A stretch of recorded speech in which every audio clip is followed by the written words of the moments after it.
Good morning, Warren Peacock here. Today's relative strength matrix shows the euro as the weakest currency. And we can see last week it started with a score of 12, now sitting on a score of 1. So euro weakness certainly coming through.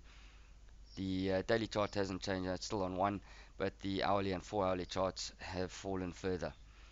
The pound has lost a little bit of ground, and that was all on the hourly chart. It's got a score of 3 there now, overall score of 14. So some short-term weakness there. The longer time frames do look strong still, so I'm not short on the pound just yet. The US dollar comes through as the strongest currency, score of 17. We can see last week it started with 8, and we now have the hourly with a score of 7, 4-hourly is 6, the daily is on 4. The dollar CAD looks ready to cross higher, so we should see 5 this week. So dollar strength coming into the market again, and the dollar index has also broken higher, so I would expect dollar strength into the future and some euro weakness.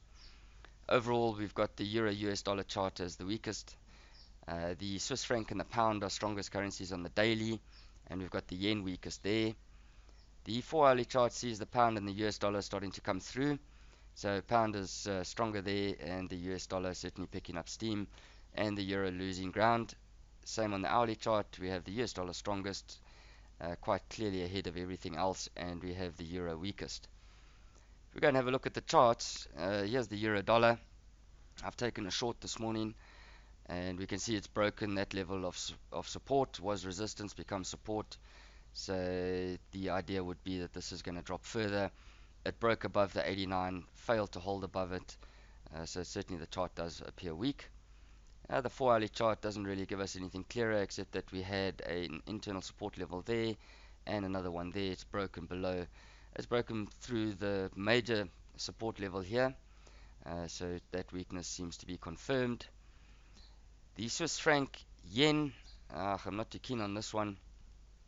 Um, that trend is up, so Swiss franc pretty strong. There is a double top there on the daily chart, so I'm not too keen at the moment. If it does break below that support level, if we just put a line in there, we should see it return back to the 89 and maybe give us an alternative entry. The pound to the yen, this chart has been strong for some time. It has hit the double top now. It closed as a bearish engulfing on Friday. So a little bit of a negative tone to the chart overall, but the trend is still strongly up, and we'll have to see. I've put a support line in there, so that yellow line, if that breaks lower, then we're probably in for some pound yen weakness, but I would expect that just to pull back and give us a future buying opportunity. The 4-hourly chart, we can see it's in that zone, so a further break higher, I'd be quite keen to get into the pound yen again, and but I am going to wait for that resistance level to break. The euro pound, we can see here the euro is weak, and on the 4-hourly chart it's broken support, so that certainly looks like it's going to continue lower. On the hourly chart, it's right up on support. If it does break that, there's probably an opportunity for a small short. If we go to a daily chart on this one, we can see massive weakness in euro pound, so this certainly seems to be a trading opportunity, but probably just in the short time frame, and the daily crossed some time ago, so there's no real longer term trade here. Sorry, man.